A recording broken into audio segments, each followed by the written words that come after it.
No. The answer is no. But let's just talk about this for a little bit for an exercise. Hurt people hurt people. It's a little saying that most of us have heard and that most of us know from experience. No, it's usually the people who have been hurt and are in deep pain that cause the most hurt and pain of other people, especially people that they actually and truly love. And today I was reading the third chapter in Harry Potter and the Philosopher's Stone, or as us Americans call it, the Sorcerer's Stone, because we don't really like philosophy, I guess. And I was reading through the chapter, which is Letters to No One, and I was trying to analyze the strange behavior of Petunia Dursley. And Vernon too, to be honest, and I'll talk about Vernon in a little bit. But I have to tell you, she's an awful woman. I cannot stand her. She shows innumerable favoritism to Dudley. She not only mistreats Harry, but she actively, she goes out of her own way to make his life miserable, and she is just an awful person all in all. And this is something that I never quite understood with her. And I've asked a ton of people about this as well for these books. Why do Vernon and Petunia, even though they hate Harry with everything in them, not want him to leave their house for school? Why wouldn't they just be happy? If they hate Harry, why wouldn't they be overjoyed by his departure? But this, I believe, is actually part of the brilliance of the book, in that their behavior is so irrational that you just can't make sense of it. They don't want Harry to be happy, but they also don't want Harry in their life. And these two dichotomies put up a really strange thing in the mind of the Dursleys. And they actually help move them into insanity, especially in this chapter. Also, just a quick plug to subscribe if you like this kind of content about reading and analyzing books and just going through some good books like Lord of the Rings, Harry Potter, and Mistborn. That's what I'm going through right now. And I will soon hit Narnia, Game of Thrones, Dune, and some of the other really good books out there. So give me some recommendations too. Maybe the Space Trilogy. Some of these other really good ones I'll hit in the next few months and years. But I want to walk through this chapter of Harry Potter and do something I actually kind of think of as impossible. I want to analyze the behavior of someone who is acting insanely. I want to look at chapter 3 of Harry Potter through the lens of Petunia Dursley. And noted, there are spoilers for everything in Harry Potter in this. Let's start with the first thing that Petunia does in this chapter. Before the letters from no one even start coming to the door, Petunia first takes Dudley to get his new uniforms. And then afterward, takes his old uniforms and dyes them gray in the kitchen in order to give Harry for his attendance at Stonewall High. Now, I am not a parent, and I'm sure that school uniforms are expensive, but taking the time to go buy dye and actually stink up the whole house as you give your own son some other uniforms that you just bought, and as you're just making this uniform, seems more effort than it's actually worth. I think this is the first bit of insanity of Petunia at work here. And in this chapter, you start to see just how she is all over the place. But then I read something that kind of caught me off guard in this chapter, and it made me want to write this essay in the first place. It was actually the section of the book where Harry first gets his letter. Let me read this section to you. Turning the envelope over in his hand, trembling, Harry saw a purple wax seal bearing a coat of arms. A lion, an eagle, a badger, and a snake surrounding a large letter H. "Hurry up, boy," shouted Uncle Vernon from the kitchen. "What are you doing? Checking for letter bombs?" Which, to be honest, it's a really funny side note because around this time, well, not funny. Around this time, it's at the time of the Unabomber, Ted Kaczynski. So Vernon's humor is right on current events right there. He chuckled at his own joke. Harry went back to the kitchen, still staring at his letter. He handed Uncle Vernon the bill and the postcard, sat down, and slowly began to open the yellow envelope. Uncle Vernon ripped open the bill, snorted in disgust, and flipped over the postcard. "Marge's ill," he informed Aunt Petunia. "Ate a funny whelk." "Dad," said Dudley, suddenly. "Dad, Harry's got something." Harry was on the point of unfolding his letter, which was written on the same heavy parchment as the envelope, when it was jerked sharply out of his hand by Uncle Vernon. "That's mine," said Harry, trying to snatch it back. "Who'd be writing to you?" sneered Uncle Vernon. shaking the letter open with one hand and glancing at it. His face went from red to green faster than a set of traffic lights. And it didn't stop there. Within seconds, it was the grayish white of old porridge. Petunia, he gasped. And then later, out, roared Uncle Vernon. And he took both Harry and Dudley by the scruffs of their necks and threw them into the hall, slamming the kitchen door behind them. Harry and Dudley promptly had a furious but silent fight over who would listen at the keyhole. Dudley won. So Harry, his glasses dangling from one ear, lay flat on his stomach to listen at the crack between the door and floor. "Vernon," Aunt Petunia was saying in a quivering voice, "look at the address. How could they possibly know where he sleeps? You don't think they're watching the house?" "Watching? Spying? Might be following us," muttered Uncle Vernon wildly. "But what should we do, Vernon? Should we write back? Tell them we don't want..." Harry could see Uncle Vernon's shiny black shoes pacing up and down the kitchen. "No," he said finally. "No. We'll ignore it. If they don't get an answer, yes, that's best. We won't do anything." "But I'm not having one in the house, Petunia. Didn't we swear when we took him in we'd stamp out that dangerous nonsense?" Now, I just keep turning this conversation over in my head. It is so confusing to me. Why, if the Dursleys hate Harry so much and would rather have turned him over to an orphanage, would they not want Harry to go to school? Wouldn't it once and for all get rid of Harry in their lives? At least for 9 months of the year. And maybe that 9 months would be peace and quiet for the Dursleys, where they don't have to deal with Harry, someone that they actually hate. Wouldn't they be chomping at the bit to get him free so that he can go? It's free of charge, of course. And the Petunia parts of this chapter, if read in light of everything else that happens in these books through like a second or third or what I'm on like my 20th read, to be honest, still don't make sense to me because she is awful, but they kind of make sense at the same time. Think about this. She still loved Lily. Now, I don't want to get into all the ideas of if she loves someone or not. There's a lot of debate in that, but look at something even as simple with this. Petunia stops really communicating with Lily sometime when Lily was off at school. But in the 7th book, in the letter that Harry finds from his mother, there is a note that Lily actually sent them a vase. This, something that Lily kind of passes off as being ugly, is actually, I think, a beautiful sentiment, to be honest.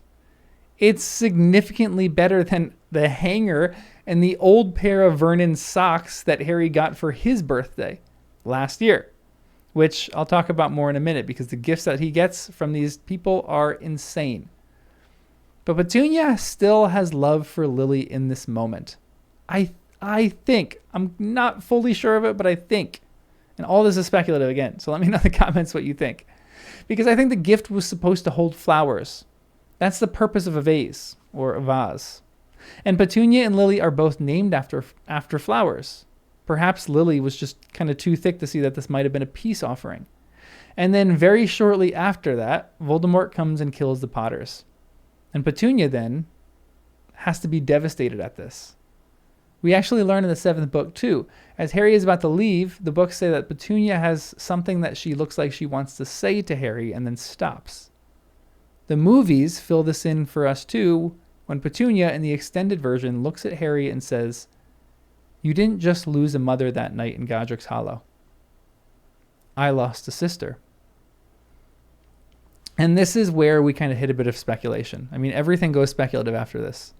But what if, after all this happened, Vernon and Petunia sat down to figure out how they were going to deal with this whole situation? What if Petunia was so hurt by this situation that she actually stuffed her own feelings down so much and turned into a bit of a monster? Well, she actually for sure did that. But I think this actually could be the potential Muggle version of an Obscurial. And I'm not going to go into that significantly, but I actually think there's something interesting there in that this Obscurial is turning magic inward. If a child is restricted from doing magic, the magic turns so inward that this person becomes an Obscurial and they become dangerous both to themselves and to other people. What if the same thing happens for Muggles, and this is like a Muggle version of it, in that Petunia, stuffing her feelings down so much, ends up becoming the Muggle version of an Obscurial, which is someone who becomes abusive and they harm and they hurt other people. Because this, again, truly is someone whose feelings are so hurt that they turn inward and end up being incredibly destructive both to themselves and to other people. And according to Dumbledore, Petunia and Vernon did actually more damage to Dudley than they did to Harry. I mean, we do have to talk about that in another time when we get there in the 7th or the 6th book, because that is Dumbledore's take. I don't really know if that's true, but I believe in this moment Petunia was hurt by everything that happened. Especially, I mean, obviously her sister's death. The fact that she never really was able to bridge the gap between her and her sister. And the fact that they now have to live with the remains, the only thing that is a constant reminder of her sister's living memory. The very thing is in their house in Harry Potter. And I think all these things just turned her inward and it drove her insane. But I think the dialogue that Rowling gives Petunia is subtle and kind of genius. It shows there is some kind of regret there because everything that they do after this comes from Vernon's hand and his overcompensation rather than Petunia's hand. He is the one who burned the letters. And I think that everything that Vernon does is out of protection of Petunia. And it's weird to say that, but I want to kind of back this up to some degree. Because I think he may have seen his wife deal with immense pain and trouble. And he may have seen her turn inward because of all this pain that she had to deal with her sister's death. Maybe she has overbearing guilt. And he may have done the same thing, which is why he is literally insane in this chapter. And so he makes these ridiculous decisions in this chapter in hopes that he never has to see his wife go through something like that again. Or have those memories come up in her mind again. Because if they come up for her, then he will see his wife in immense pain and he himself might be immensely hurt by it. Again, this is like too much psychoanalyzing of these terrible characters. It's a children's story. They're really just supposed to be terrible characters, but I think it's fun to do this sometimes. Now, I do, again, want to come out of this just a little bit and say for the record, they are both really terrible people. And again, analyzing them can only really go so far, but look at the behavior of Vernon here. First, he sleeps by the door so that Harry won't get the letter. Then he nails up the mail slot. And I think it's especially insane because this man owns, what? A drill company, or he works at a drill company. Shouldn't he be using one of the drills that he himself sells? Then he tries to nail on the piece of fruitcake. He tries to nail on the nail with a piece of fruitcake, saying, "Oh, these people's minds work in strange ways, Petunia. They're not like you and me." And then after this, when the letters come in those eggs and in the dairy cartons that the dairyman drops off, Vernon calls the dairy company and the post office in an irate fashion to get answers. Meanwhile, Petunia is out there shredding the letters in a food processor. And it's a small little thing, but I actually think it's an apt metaphor for how each of them deal with their problems. Vernon burns the letters, showing his burning anger toward everything that is happening, and he deals with his problems by anger.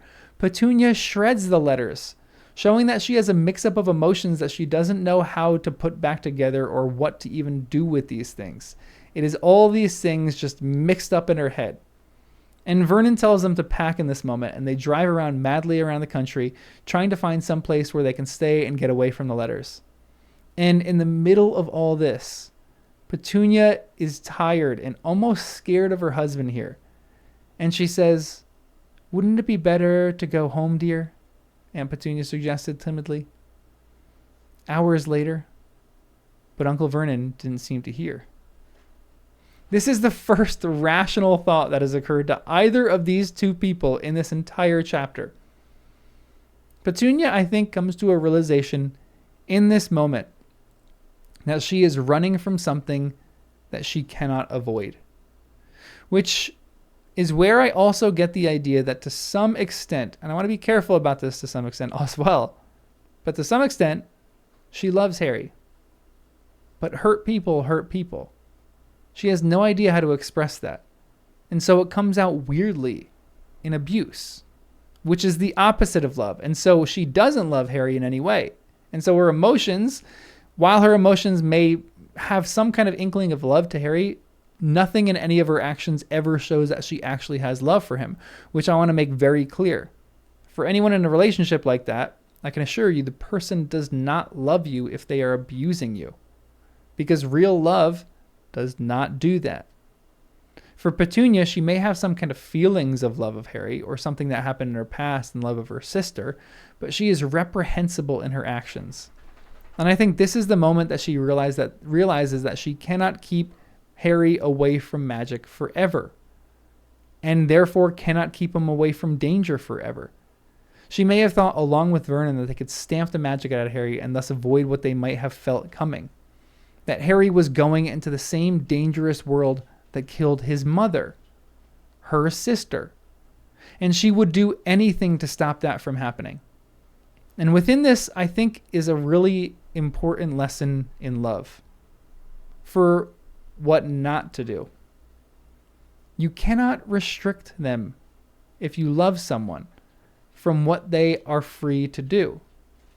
Love is giving another person the ability to make their own decisions and to live their own life, not to lock them up in a broom cupboard or Dudley's second bedroom, which, side note, is one of the most insane things in the book, because they not only have Dudley's second bedroom where he keeps all his broken toys, but they have a guest bedroom that stays vacant and is only used about once or twice a year when Marge shows up. So they have 2 bedrooms that just sit alone, and Harry is living in a broom cupboard. I think that's one of the most insane points in the entire book. But I digress. The lesson here is that you cannot do what Petunia is doing if you love someone. That this is abuse. I think in some way she may, in her own perverted and twisted food processored mind, have some love for Harry. She may think that it's love. It's not actually love. And she may think that she's trying to protect Harry from all the evil in the magical world by trying to stamp it out of him herself. But that is anything but love. Love is to know when to hold on and how to know when to let go.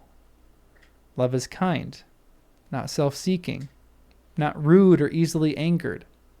And love is not deliberately making someone's life miserable. It's the misery that Petunia is giving Harry in this chapter. And there's nothing in that that shows any kind of love. So to answer my own question, in Petunia's mind, she may think that she loves Harry, but there is no love in any one of her actions. And so it is so perverted and so messed up. And it is absolutely terrible and reprehensible what she does to him. But anyway, I'm reading through Harry Potter. Make sure you subscribe if you want more video essays like this and some on Lord of the Rings and some other good stuff that we have. Make sure you like the video, and I'll see you in the next one.